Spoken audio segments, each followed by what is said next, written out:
اشرح لی صدری ویسر لی امری واحلل عقدۃ من لسانی یفقہوا قولی آمین یا رب العالمین۔ قسم ہے شام کی سرخی کی، گویا اب آفتاب رسالت جو ہے وہ غروب ہو چکا، لیکن سورج کے غروب ہونے کے بعد بھی کافی دیر تک روشنی رہتی ہے، ایک شام کی سرخی رہتی ہے، پھر رفتہ رفتہ اندھیرا چھاتا چلا جاتا ہے۔ واللیل وما وسق، اور قسم ہے رات کی کہ جب وہ پوری طرح سے چھا جائے۔ والقمر اذا اتسق، اور چاند جو کہ پھر رفتہ رفتہ پورا ہوتا ہے، پہلے دن کا چاند چھوٹا، پھر بڑا، پھر بڑا، 14 دنوں میں جا کر چاند پورا ہوتا ہے۔ لَتَرْكَبُنَّ طَبَقًا عَن طَبَقٍ، تو لازماً تم بھی چڑھو گے درجہ بدرجہ۔ ہر وہ اہم کام اور عظیم کام اس کا آغاز چھوٹے کام سے ہوتا ہے، اور وہی کام دنیا میں پھیلتا ہے اور پھر بڑا ہوتا چلا جاتا ہے۔ ہم اگر تاریخ انسانی کو دیکھیں تو انبیاء علیہ الصلوۃ والسلام کیا کرتے رہے؟ وہ آ کر اسی فکر کی تجدید کرتے رہے کہ اللہ حاکم ہے۔ نوع انسانی جب بھول جاتی، دنیا میں گم ہو جاتی، تو انبیاء علیہ الصلوۃ والسلام آ کر انہیں یاد کراتے کہ تمہارا الہ، تمہارا خالق، تمہارا مالک، حاکم اللہ ہے، اس کے سوا کسی کی بندگی جائز نہیں۔ اور دوسرا کام یہ کرتے کہ جو تمدنی ارتقاء ہو جاتا تھا، حالات بدل جاتے تھے، اس کے مطابق رہنمائی فرماتے اور اس پر عمل کر کے دکھاتے۔ یہی وجہ ہے کہ نبی اکرم صلی اللہ علیہ وسلم نے بھی ملت ابراہیمی ہی کی تجدید کی۔ آپ صلی اللہ علیہ وسلم نے دین ابراہیمی کو از سر نو تازہ کیا، اور جیسا کہ قرآن میں بھی کہا گیا کہ ملت ابیکم ابراہیم ھو سماکم المسلمین۔ اس کی میں ایک اہم مثال یہ دے دوں کہ دیکھیں قرآن حکیم میں 4 چیزیں بنیادی طور پر حرام قرار پائیں۔ ایک مردار، پھر اس کی اقسام ہوں گی، ایک خنزیر، اور ایک دم مصفوف، خون بہتا ہوا، اور چوتھے وما احل بہ لغیر اللہ۔ 4 چیزیں کہی گئیں کہ یہ حرام ہے، لیکن چیزیں تو بہت ساری اور بھی حرام تھی۔ کتا بھی حرام تھا، شیر بھی تھا، گیدڑ بھی تھا، بلی بھی تھی، چوہا بھی تھا۔ ان کے بارے میں نہیں بتایا، کیوں؟ ملت ابراہیمی میں یہ حرام چلی آ رہی تھی، عربوں کو یہ بتانے کی ضرورت نہیں تھی، وہ انہیں حرام سمجھتے تھے۔ اس لسٹ میں سے جو حضرت ابراہیم علیہ السلام بتا گئے تھے، انہوں نے یہ 4 چیزیں حلال کر لی تھی، لہذا حضور صلی اللہ علیہ وسلم نے وہ درستگی فرمائی اور ان 4 کو کریکٹ کروایا۔ اسی طرح 4 چیزیں انہوں نے حرام قرار دے دی تھیں جو حلال تھیں۔ یہ بحیرہ ہے، یہ سائبہ ہے، یہ حام ہے، فرمایا یہ کوئی حرام نہیں ہے، لہذا اپنی اس لسٹ کو درست کرو۔ ملت ابراہیمی میں یہ 4 چیزیں حرام ہیں اور یہ 4 چیزیں حلال ہیں جو تم نے حرام کر لی۔ اچھا، نبی اکرم صلی اللہ علیہ وسلم نے فرمایا اب چونکہ نبی کوئی آنے والا نہیں ہے، اور اسلام کو جو از سر نو تازہ کیا ہے، ان اللہ کے نزدیک ان الدین عند اللہ الاسلام، یہ جو حضرت آدم علیہ السلام سے لے کر مجھ تک پہنچا ہے، اس کو میں نے از سر نو تازہ کر دیا، مکمل کر دیا۔ الیوم اکملت لکم دینکم واتممت علیکم نعمتی ورضیت لکم الاسلام دینا۔ اب یہ حتمی شکل میں آ گیا ہے، لیکن یہ مت سمجھنا جیسے تاریخ انسانی میں ہوتا رہا ہے یہ دوبارہ اجنبی ہو جائے گا۔ بدا الاسلام غریباً وسیعود کما بدا، اس کا آغاز بھی اجنبی حالت میں ہوا تھا، اور عنقریب یہ دوبارہ اجنبی ہو جائے گا، اور کسی اور نبی نے آئندہ آنا نہیں ہے جو اس کی تجدید کرے، اس پر عمل کر کے دکھائے۔ اس کے لیے تو اللہ تعالیٰ نے جو انتظام کیا ہے وہ تو یہ کیا ہے کہ انا نحن نزلنا الذکر و انا لہ لحافظون، اس وحی کو محفوظ کر دیا ہے۔ اور دوسرے انتظامی لحاظ سے جو اہتمام کیا، ایک تو حضور صلی اللہ علیہ وسلم نے فرمایا لا تزال طائفۃ من امتی قائمین علی الحق، میری امت میں ایک گروہ ہمیشہ حق پر رہے گا۔ اور امام نووی فرماتے ہیں کہ یہ نہیں ہے کوئی جماعت حق پر ہوگی، بلکہ ایسے حق پرست لوگ دنیا کے ہر کونے میں ہوں گے، ہو سکتا ہے ہر جماعت میں ہوں، ہر ادارے میں ہوں، جو حق کی طرف توجہ دلاتے رہیں گے۔ اسی طرح فرمایا کہ دوسرا اہم معاملہ یہ ہوگا، ان اللہ یبعث فی ہذہ الامہ فی کل راس مئۃ عام، کہ اللہ تعالیٰ جو ہے اٹھاتا رہے گا ہر صدی کے سرے کے اوپر کوئی نہ کوئی شخصیت، کوئی نہ کوئی مجدد، من یجددھا لہا دینہا، جو اس کے دین کی تجدید کرتا رہے گا، دین کو از سر نو جو اس پر پردے پڑ گئے ہوں گے وہ تازہ کر کے دکھاتا رہے گا۔ تو یہ اہتمام فرمایا گیا۔ یہی وجہ ہے کہ نبی اکرم صلی اللہ علیہ وسلم کے جانے کے بعد وہ جو شفق کی سرخی تھی خلافت راشدہ کے بعد، وہ بھی جب ماند پڑنی شروع ہوئی، رات کا آغاز ہونا شروع ہوا، تو وہ دور بھی بنو امیہ میں آیا کہ خود حضرت ابو ہریرہ رضی اللہ تعالیٰ عنہ کو یہ کہنا پڑا کہ میں نے اللہ کے نبی سے 2 برتن لیے تھے علم کے، 2 برتن لیے تھے دین کے، ایک برتن سے تو میں خوب بانٹ رہا ہوں، خوب پھیلا رہا ہوں، نماز کے مسائل ہیں، روزے کے مسائل ہیں، حج کے مسائل ہیں، زکوٰۃ کے ہیں، لیکن ایک برتن کا اگر میں ڈھکنا بھی اٹھاؤں تو ابو ہریرہ کی گردن جو ہے وہ اڑا دی جائے، اسے ذبح کر دیا جائے، یہ معاملہ بھی آ کر رہا۔ یہی وجہ ہے کہ پھر بنو امیہ ہی کے اندر حضرت عمر بن عبدالعزیز علیہ رحمہ کو پہلا مجدد مانا جاتا ہے کہ جب یہ لوگ چیزیں بھول گئے تو انہوں نے از سر نو ان دین کی چیزوں کو تازہ کیا، از سر نو ان کو زندہ کیا، اسی لیے انہیں عمر ثانی بھی کہا جاتا ہے۔ اچھا، آپ لوگ حیران ہوں گے کہ میں نے حضرت حسین رضی اللہ تعالیٰ عنہ کا نام نہیں لیا، حالانکہ وہ پہلے گزر چکے ہیں۔ حضرت حسین رضی اللہ تعالیٰ عنہ نے اس کی تعمیل کرائی، اس وقت ابھی لوگ بھولے نہیں تھے، انہوں نے اس پر عمل کرانے کی ان چیزوں کے اوپر کوشش کی۔ بہرحال یہ سلسلہ مجددین کا چلتا رہا۔ اسی طرح امام ابو حنیفہ علیہ رحمہ کو بھی جب ہم مجدد کہتے ہیں تو اس معنی میں نہیں کہتے، یا ائمہ اربعہ کو، کہ انہوں نے دین کے اوپر کوئی پردے پڑ گئے تھے تو انہیں از سر نو تازہ کیا، بلکہ انہوں نے دین کی اس وقت کی جو ضرورت تھی اس کو پورا کیا، ان معنوں میں دین کو جو ہے وہ زندہ کیا۔ بہرحال چونکہ میرا موضوع ہے بر عظیم پاک و ہند میں، تو میں ذرا وہاں پہنچنا چاہ رہا ہوں۔ بہرحال یہ مجددین کا سلسلہ چلتا رہا 1000 برس تک عالم عرب میں۔ پھر جو ہی دوسرا 1000 برس شروع ہوا اسلام کے اندر، تو مجددین کا یہ سلسلہ بر عظیم پاک و ہند میں اللہ تعالیٰ نے جو ہے وہ شروع کیا۔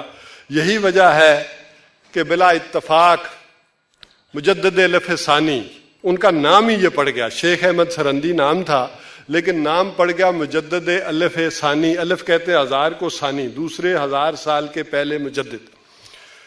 اور انہوں نے دین کی اس وقت یہ تجدید کی کہ تصوف کے ذریعے جو گمراہیاں آ گئی تھیں، تو میں مختصراً عرض کروں کہ سنت کی طرف زور دیا کہ سنت کو اپنائیں۔ اسی طرح ان کے بعد شاہ ولی اللہ علیہ رحمہ، انہوں نے دیکھا کہ اصل شے اور کمزوری کیا ہے کہ مسلمانوں نے اصل شے اور مرکز کو قرآن حکیم کو چھوڑ دیا ہے، اس سے دوری پیدا ہو گئی ہے۔ انہوں نے ایک طرف تو قرآن کی طرف توجہ دلائی، اس کا ترجمہ کیا، اسی طرح دین میں باقی کاموں میں انہوں نے اسلامی سیاسیات، معاشیات، ان سب کے اوپر جو ہے وہ پوری امت مسلمہ کی توجہ دلائی، حدیث کی بھی تشریح کی، اور ایک طرف قومی کردار بھی ادا کیا۔ اچھا، یہ بڑی سوچنے کی بات ہے کہ اس وقت انہوں نے مسلمان حکمرانوں کو کچھ نہیں کہا، کوئی رنگیلا شلا کے خلاف کوئی تحریک، کوئی موومنٹ نہیں۔ انہوں نے دیکھا کہ ان میں جان ہی نہیں ہے، ان کو سمجھانا ہی گویا اب شاید کار عبث ہو، لہٰذا انہوں نے احمد شاہ ابدالی کو بلایا کہ ان کے وجود کو برقرار رکھنے کے لیے تمہارا آنا ضروری ہے۔ اور دوسری طرف حجت اللہ البالغہ جیسی مارکۃ الآراء کتابیں اور تدبیر منزل، جس کو آج دنیا نے جا کر کسی انداز میں پہچاننا شروع کیا، وہ بھی غیروں نے، امریکہ میں ریسرچ ہو رہی ہیں کہ شاہ ولی اللہ کی یہ جو آخری منزل ہے کہ جس میں انہوں نے کہا کہ نوع انسانی دنیا میں ایک ایسا وقت بھی آئے گا کہ بیٹھ کر قوموں کے مسائل کے اوپر جو ہے وہ بحث کرے گی، ان سارے مسائل سے نکلتے ہوئے نوع انسانی کو وہاں پہنچنا ہے۔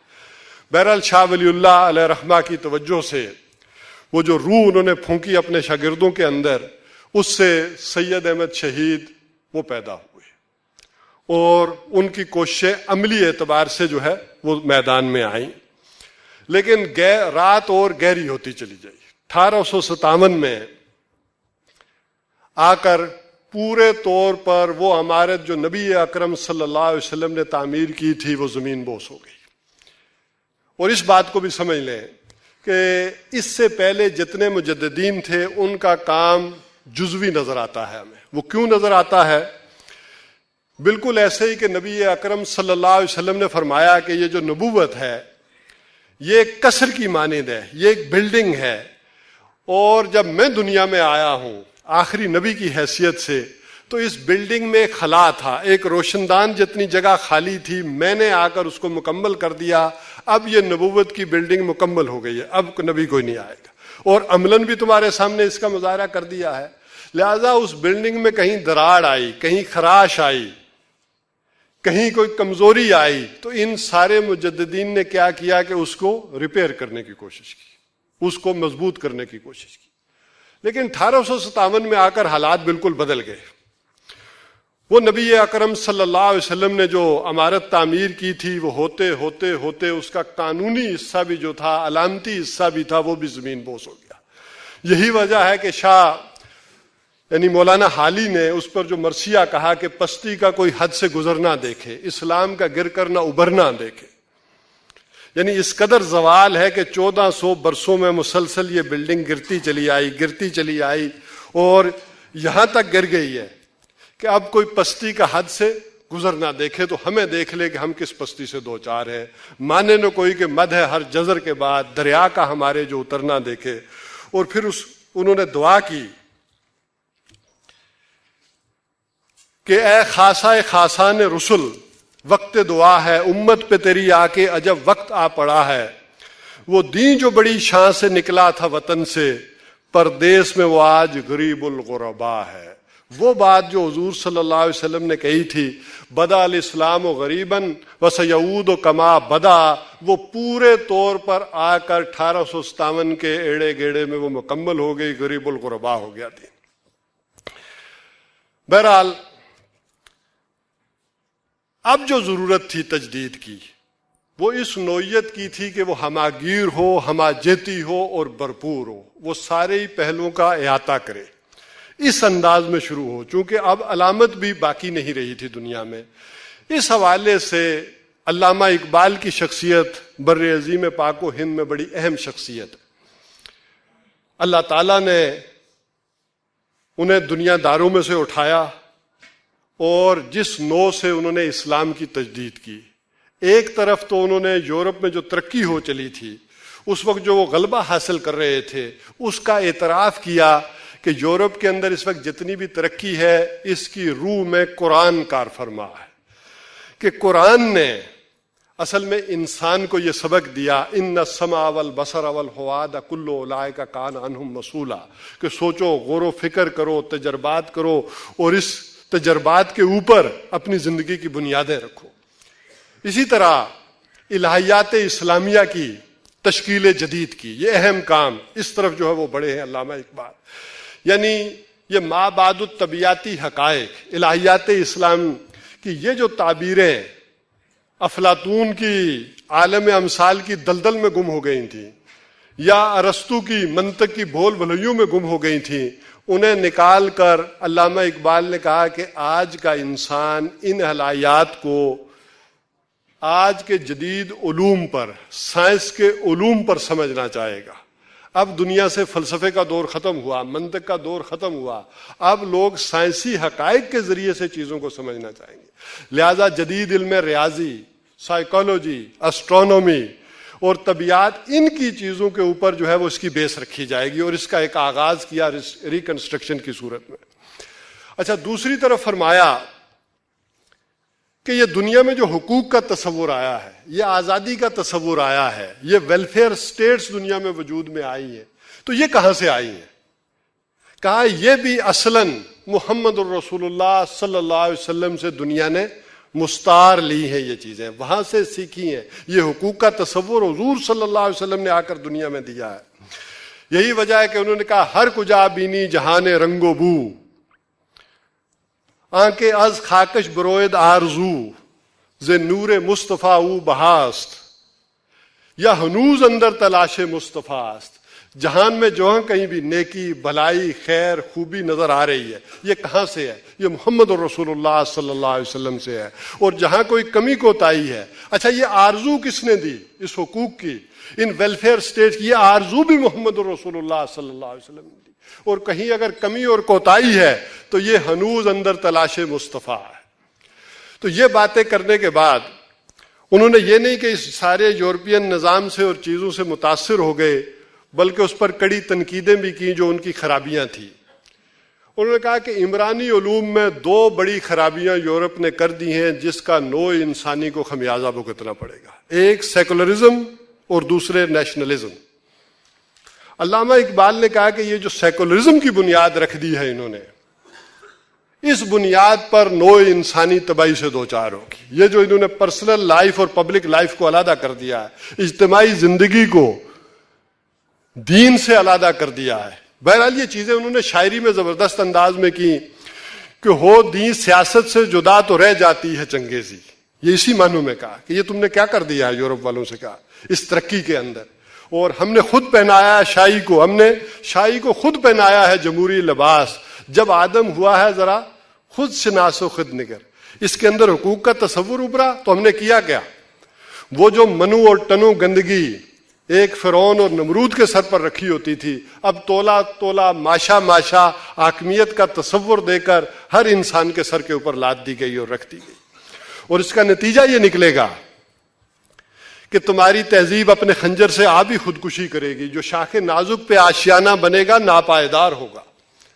اسی طرح وطنی قومیت کے حوالے سے کہا کہ ان تازہ خداؤں میں سب سے بڑا وطن ہے، جو پہرن اس کا ہے وہ مذہب کا کفن ہے، کہ یہ شیطان نے جو تمہیں نوع انسانی سے نکال کر وحدت خالق اور وحدت آدم، اس بنیاد پر جو نوع انسانی ایک کنبہ شمار ہوتی تھی، اس نے غیر مسلموں کو بھی تقسیم کیا، تم جرمنز ہو، تم فرینچ ہو، تم اٹالین ہو، اور وہی تقسیم مسلمانوں کے اندر بھی آ گئی کہ یہ مصری ہیں، یہ سعودی ہیں، یہ سوڈانی ہیں، یہ لبنانی ہیں، یہ عراقی ہیں، یہ ایرانی ہیں، یہ بنگلہ دیشی ہیں، یہ پاکستانی ہیں۔ اور وہ تقسیم ہوتے ہوتے آج معاشرے میں کہاں نیچے تک جا پہنچی ہے۔ یہ اس وطنی تصور کے حوالے سے ہے، یہ اس نیشنلزم کے حوالے سے۔ وہ نیشنلزم جب اوپر کی سطح پر آیا تو نیچے برادریوں اور خاندانوں کی سطح تک نیچے اترتا چلا گیا۔ تو انہوں نے یہ کہا کہ یہ اصل میں شے ہے جس نے تباہی سے نوع انسانی کو ان دو چیزوں کی وجہ سے دوچار کر دینا ہے۔ تو تم کیا کرو، اپنی ملت پر قیاس اقوام مغرب سے نہ کر، خاص ہے ترکیب میں قوم رسول ہاشمی۔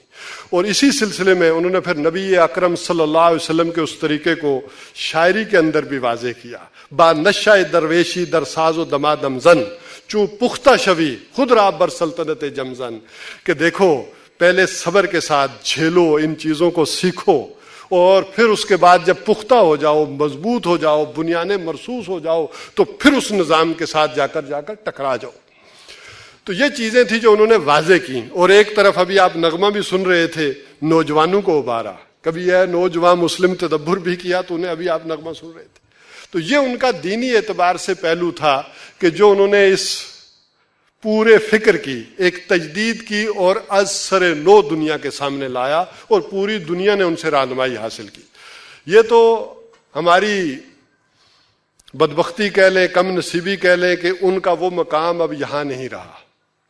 ایران والے کہتے ہیں کہ علامہ اقبال ہمارے ہیں، اور جرمنی والے کہتے ہیں ہمارے ہیں۔ اور افسوس کا مقام میں اس لیے کہہ رہا ہوں کہ چند سال پہلے وہاں یوم اقبال کی تقریب ہوئی اور اس کے فکر پر بحث ہوئی، تو پاکستان کو انوائٹ نہیں کیا گیا۔ تو پوچھا کسی نے تو کہا اچھا اقبال پاکستان کے تھے؟ ان کو یہ تعجب ہو رہا ہے کہ یہ شخص اگر پاکستان میں تھا تو ان کی حالت یہ کیوں ہے۔ بہرحال ایک ان کی زندگی کا یہ رخ اور یہ پہلو ہے، اور اس کے لیے انہوں نے شبان المسلمین، جس کا نام ہم نے بھی اختیار کیا، اس سارے فکر کو زندہ کرنے کے لیے اور اس کی تعمیل کرنے کے لیے اپنی زندگی کے آخری حصے میں شبان المسلمین، جمعیت شبان المسلمین کا قیام بھی عمل میں لایا۔ بہرحال ایک ان کی زندگی کا دوسرا پہلو بھی ہے، وہ ہے قومی جدوجہد۔ انہوں نے قومی جدوجہد کے اندر بھی بھرپور کردار ادا کیا، اور ایک طرف قائد اعظم کو بلایا اور کہا کہ انگریزوں کو تم سمجھتے ہو ان سے ایک ملک حاصل کرو، اور کہا اگر یہ خطہ حاصل ہو گیا اس قومی جدوجہد کے نتیجے میں تو ہمیں موقع مل جائے گا کہ اسلام کے روشن چہرے کے اوپر جو پردے پڑ گئے تھے بنو امیہ اور بنو عباس کے دور میں، ان کو بھی ہٹا کر اسلام کا اصل چہرہ جو ہے وہ دنیا کو دکھا دیا جائے گا۔ بہرحال ان کی یہ آواز جب نوجوان ابوالکلام آزاد کے کانوں میں پڑی، ابوالکلام آزاد ان سے 10 برس چھوٹے ہیں علامہ اقبال سے، 1877 کی تاریخ پیدائش ہے علامہ اقبال کی، اور 1888 میں جو ہے ابوالکلام آزاد کی تاریخ پیدائش ہے۔ اور دلچسپ بات آپ کے سامنے یہ رکھ دوں کہ 9 نومبر علامہ اقبال کی تاریخ پیدائش ہے اور 11 نومبر ابوالکلام آزاد کی ہے، نومبر ہی کے مہینے کی دونوں کی پیدائش، لہذا وہ فرق زیادہ نہیں ہے، ایگزیکٹ 10 سالوں کا فرق ہے۔ تو ابوالکلام آزاد ایک طرف تو ان کی مادری زبان عربی تھی، کیونکہ ان کے والد بڑے عالم دین، مکہ گئے وہاں شادی کی تو ماں عربی تھی، تو عربی تو انہوں نے گود میں سیکھ لی، اور ان کی تربیت میں شبلی کا بڑا اثر تھا۔ اور علامہ شبلی نعمانی علیہ رحمہ چونکہ وہ دونوں اداروں جو 2 دھاروں میں قوم تقسیم ہو گئی تھی، دیوبند میں اور علی گڑھ میں، ان دونوں سے ایک طرح سے فیضیاب سے اور درمیانی راہ پر تھے، تو اس حوالے سے بھی ان کی تربیت کے اوپر، ابوالکلام کی تربیت کے اوپر ان کا بڑا اثر رہا۔ مولانا امین احسن اصلاحی یعنی مولانا حمید الدین فرائی اور مولانا ابوالکلام آزاد کی تربیت میں بڑا گہرا اثر ہے۔ تو ابوالکلام آزاد نے اپنے پرجوش انداز میں، پرجوش انداز خطابت کے اندر جو ہے اسی علامہ اقبال کے فکر کو نثر میں بڑا واضح کیا اور اس کو مزین کیا۔ یہی وجہ ہے کہ علامہ اقبال کے اس فکر کو جب انہوں نے حدیث سے پرویا اور پہلی دفعہ یہ حدیث جو ہے وہ سامنے پیش کی اہل علم کے سامنے اور الہلال میں بھی شائع کی، 2 رسالے اس مقصد کے لیے انہوں نے الہلال نکالا، جب اس پر پابندی لگ گئی تو البلاغ، اس کے ذریعے اپنے ان افکار کو جو ہے وہ شائع کیا ہندوستان کے اندر۔ بہرحال پہلی مرتبہ انہوں نے یہ حارث الاشری رضی اللہ تعالیٰ عنہ سے جو روایت ہے، اور ترمذی شریف میں بھی ہے، مسند احمد میں بھی ہے اور مشکات میں بھی ہے، کہ حضور صلی اللہ علیہ وسلم نے فرمایا کہ آمرکم بخمس، کہ میں تمہیں 5 باتوں کا حکم دیتا ہوں، اللہ امرنی بہن، اللہ نے مجھے ان کا حکم دیا ہے، بالجماعت والسمع والطاعت والہجرت والجہاد فی سبیل اللہ، کہ یہ سارا فکر آئے گا دنیا میں کیسے، یہ اس کا عمل کیسے ہوگا، اس کی تعمیل کیسے ہوگی۔ اس حوالے سے انہوں نے کہا کہ ان 5 باتوں پر عمل کرنا پڑے گا، کہ جماعت کے ساتھ رہو، بات سنو اور مانو، ہجرت کرو اور جہاد کرو۔ جہاد کے معنوں سے بھی آپ واقف ہیں، لیکن ہجرت کے معنوں میں یہ ہوتا ہے کہ ایک ملک کو چھوڑ کر دوسرے ملک میں ہجرت کرنا، لیکن یہ ہجرت کا اعلیٰ ترین اور بلند ترین مفہوم ہے۔ ہجرت کا آغاز یہاں سے ہوتا ہے کہ جو صحابہ کرام رضوان اللہ تعالیٰ علیہم اجمعین نے حضور صلی اللہ علیہ وسلم سے پوچھا کہ ہم تو ہجرت کر کے آ گئے مکہ سے مدینے، اب اور کہاں جائیں، آپ جو کہہ رہے ہیں کہ ہجرت کرو، تو حضور صلی اللہ علیہ وسلم نے فرمایا ان تاجر ما کرہ ربک، جو چیز بھی تیرے رب کو ناپسند ہے اس کو چھوڑ دینا ہجرت ہے۔ ہر عادت، ہر رسم، ہر عمل جو حضور صلی اللہ علیہ وسلم نے کہا کہ اللہ کو ناپسند ہے وہ چھوڑ دو گے، چاہے وہ سگریٹ ہی چھوڑ دو، تو کیا ہے، یہ اس کام سے تمہاری ہجرت ہو جائے گی۔ وہ ٹھیک ہے، ایک وقت آئے گا کہ ملک بھی چھوڑنا، خاندان بھی چھوڑنا، عزیز و اقارب بھی چھوڑنا، والدین بھی چھوڑنا، یہ اس کی بلند ترین معراج ہو جائے گی، لیکن یہاں سے تو آغاز کرو۔ تو ابوالکلام آزاد نے 1912 سے لے کر 1920 تک بھرپور انداز میں اس کام میں جٹ گئے، دن رات محنت کی، اپنے مضامین شائع کیے، تقاریر کی، نثر کے ذریعے، اور دعوت جو ہے، گویا علامہ اقبال کا جو فکر تھا اسے دعوت کا رنگ دیا ابوالکلام آزاد نے، اور ایک طرف قرآن سے جڑنے کے لیے دارالارشاد قائم کیا اور دوسری طرف حزب اللہ قائم کی اس کی تعمیل کے لیے۔ لیکن جلد ہی وہ روایت پسند تصور سے جو اس کی شدت سے مخالفت تھی گھبرا گئے۔ جو روایت پسند دین تھا اس نے ان کی شدت سے مخالفت کی، اور اس گھبراہٹ میں انہوں نے کہا کہ اس چیز کا بستر میں بند کر دیتا ہوں۔ اب ظاہر ہے اب میں کہہ سکتا ہوں کہ ابوالکلام آزاد کی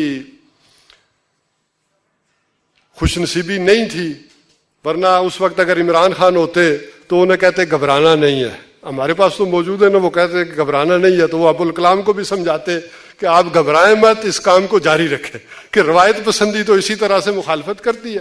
اصل میں روایت پسند جو تصور ہوتا ہے اس کو سمجھ لیں، بلکہ پہلے انبیاء کے ذریعے سے سمجھ لیں۔ حضرت عیسیٰ علیہ السلام نے کیا کیا؟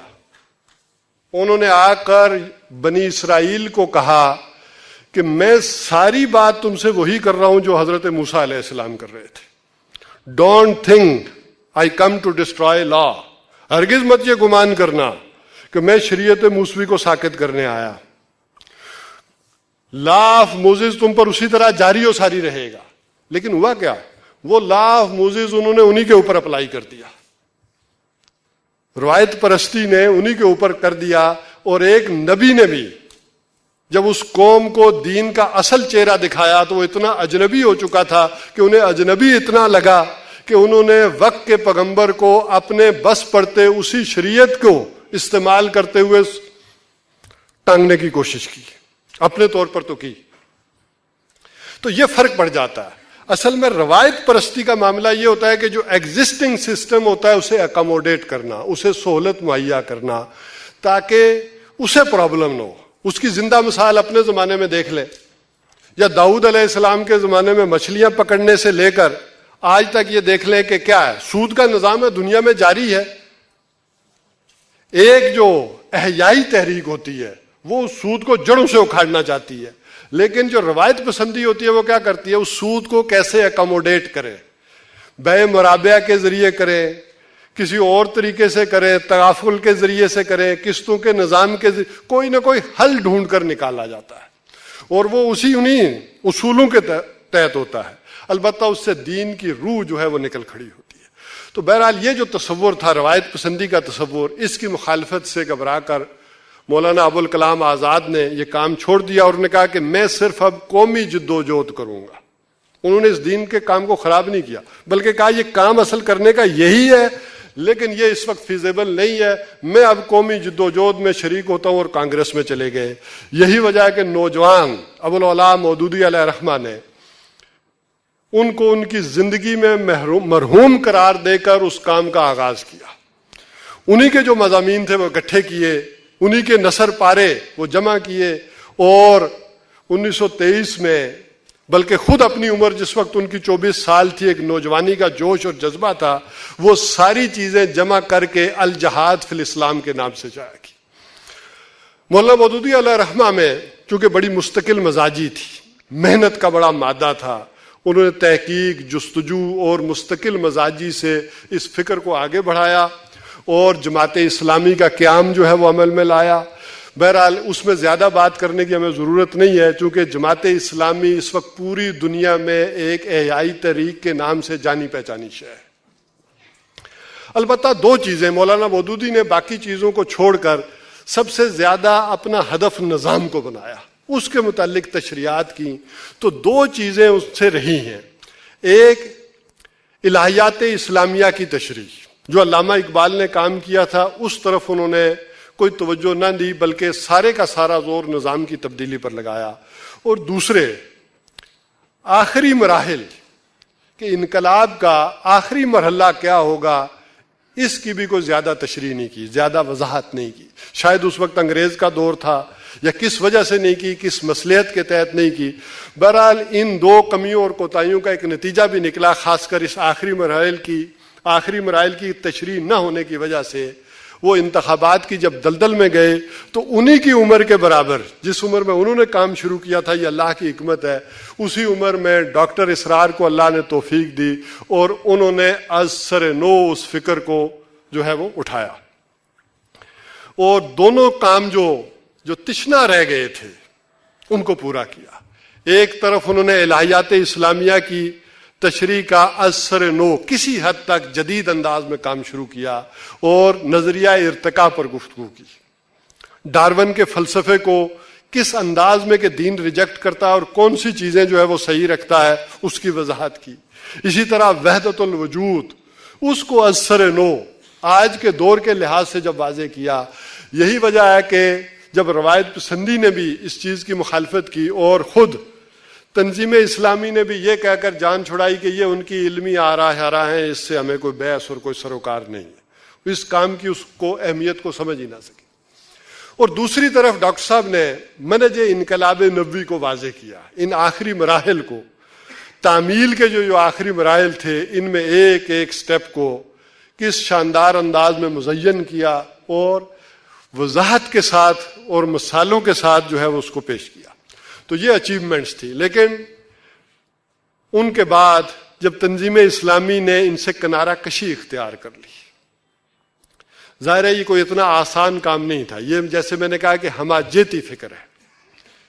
انہوں نے ڈاکٹر اسرار صاحب کے قرآنی فکر کو تو لیا اور اس پر چلنے کا معاملہ تو کر لیا، لیکن کہا یہ جو عمرانی فکر ہے، یہ جو جدید دور میں اس دین کا نفاذ کس انداز میں ہوگا، اور یہ جو علمی آ رہا ہے، یہ جو ڈیپتھ ہے، اس کو علیحدہ سے جب کر دیا تو ایک اضطراب پیدا ہوا. اس کا جو فرق پڑتا تھا ذہنوں کے اندر، وہ بہرحال اس اضطراب کو شدت کے ساتھ خالد محمود عباسی صاحب نے جو ہے وہ محسوس کیا.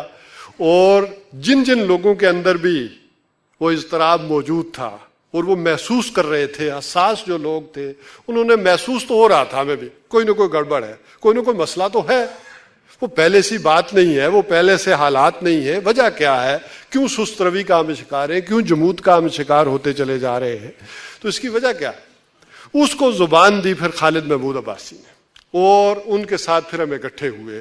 بہرحال یہ ایک فکری ارتقا بھی ہوا کہ جیسے علامہ اقبال نے نظم کی صورت میں پیش کیا، ابوالکلام آزاد نے نثر کی صورت میں پیش کیا، اسی طرح مولانا مودودی علیہ رحمہ نے اس کو جدید اصطلاحات کے ساتھ، اور خاص کر ان کے ساتھ جب مولانا امین احسن اصلاحی صاحب مل گئے تو انہوں نے قرآنی اصطلاحات اور وہ قرآنی رنگ بھی اس میں بھر دیا، اور پھر اس کو اور مکمل شکل میں ڈاکٹر اسرار صاحب نے کر دیا. اب اس کو مزید پروان چڑھانے کے لیے اور اس کی تعمیل کے لیے کچھ اچیومنٹس اور کچھ چیزیں جو ہے شبان المسلمین نے کی.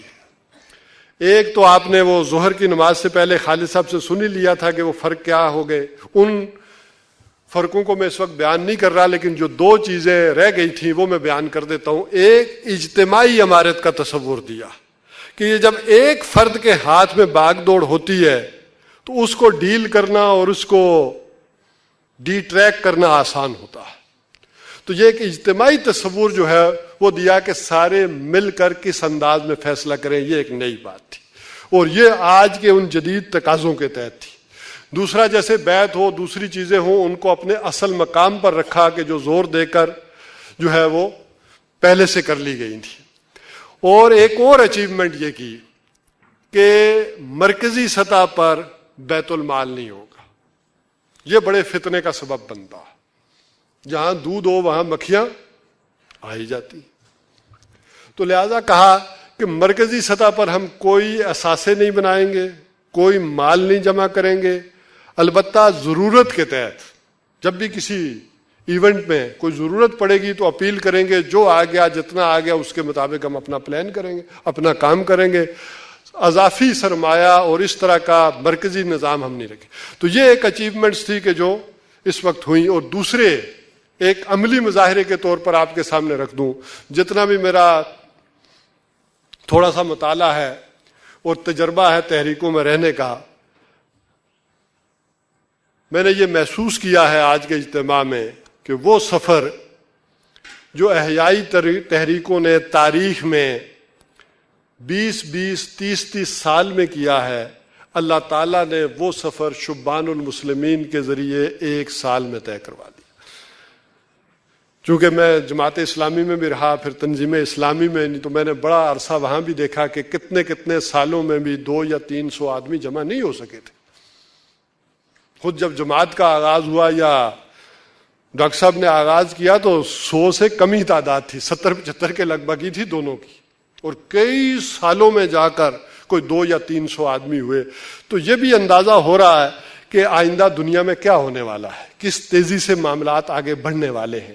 اس کا ایک شعور اور اس کا ایک ادراک جو ہے وہ ہمیں ہونا چاہیے کہ ہم کس مقام پر کھڑے ہیں. بہرحال ان احیائی تحریکوں کے اندر بہت سارا شخصیات کا تسلسل بھی ہوا ہے. یعنی علامہ اقبال فکر کے حوالے سے تو بہت بلند شخصیت، عمل کے اعتبار سے کمزوری. اچھا ان سے بہتر ذرا ابوالکلام آزاد تھے, ان سے بہتر ذرا سید ابو الاعلیٰ مودودی تھے. تو یہ شخصی ارتقاءات بھی چلتے گئے ہیں آگے کی طرف.